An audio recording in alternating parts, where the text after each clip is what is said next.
सलाम दोस्तों, मुंहिंजो नालो मोहम्मद अली आहे। मुंहिंजी मोस्टली प्रैक्टिस टैक्सेशन जी आहे, त उन जे करे मां तव्हांखे अॼु फाइलर हुजण जा फ़ाइदा ऐं नॉन फाइलर हुजण जा नुक़सान ॿुधाईंदुसि। दोस्तों, तव्हां अगरि नॉन फाइलर आहियो त तव्हां छा था सम्झो त तव्हां टैक्स न ॾींदा हूंदव। तव्हां वेहण ते बि टैक्स ॾींदा आहियो, उथण ते बि टैक्स ॾींदा आहियो, खाइण ते बि टैक्स ॾींदा आहियो, पीअण ते बि टैक्स ॾींदा आहियो। हर शइ ते तव्हांखे टैक्स ॾियणो पवंदो आहे। पर जेकॾहिं तव्हां फाइलर हूंदव त तव्हांखे कुछ अहिड़ा टैक्सिस हूंदा आहिनि जेके बिल्कुलु माफ़ थी वेंदा आहिनि, कुछ अहिड़ा टैक्स हूंदा आहिनि जेके उहे हाफ थी वेंदा आहिनि।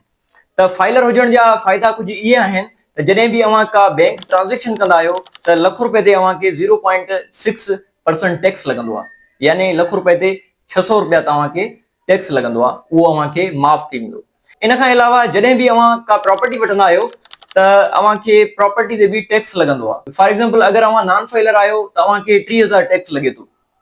त जेकॾहिं एट द सेम टाइम तव्हां फाइलर आहियो त तव्हांखे उहो टैक्स अधु थी वेंदो, यानी 15,000 तव्हांखे उहे टैक्स में भरणा पवंदा। त इन खां अलावा जॾहिं बि का तव्हां गाॾी वठो था त गाॾी जी ऑब्वियसली रजिस्ट्रेशन थींदी आहे। जेकॾहिं तव्हां नॉन फाइलर आहियो त तव्हांजी रजिस्ट्रेशन कॉस्ट 50,000 आहे ऐं तव्हां फाइलर आहियो त तव्हांजी रजिस्ट्रेशन कॉस्ट अधु थी वेंदी, यानी 25,000 थी वेंदी।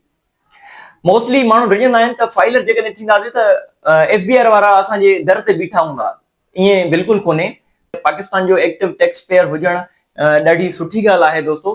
सिर्फ़ु ऐं सिर्फ़ु तव्हांखे पंहिंजा एसेट्स डिक्लेयर करणा पवंदा आहिनि त भई ही मूं वटि एसेट्स आहिनि, गाॾी आहे, बंगलो आहे, बैंक बैलेंस आहे, व्हाट्सएवर जेको कुझु बि आहे, ठीकु आहे। ऐं इन खां अलावा तव्हां जेकॾहिं सैलरीड पर्सन आहियो त सैलरीड पर्सन जी त हर महीने तव्हांजी टैक्स ऑलरेडी डिडक्ट थी वेंदी आहे। जेकॾहिं तव्हांजी सैलरी साल में 6 लखनि खां एक्सीड थी करे त पोइ तव्हांजो टैक्स ऑलरेडी उन सैलरी में डिडक्ट थी वेंदो, कटिजी वेंदो आहे। बाक़ी अगरि तव्हां बिज़नेस पर्सन आहियो ऐं तव्हांखे प्रॉफिट जेको आहे उहो साल में 6 लखनि खां मथे थो थिए त तव्हांखे टैक्स भरणो पवंदो आहे।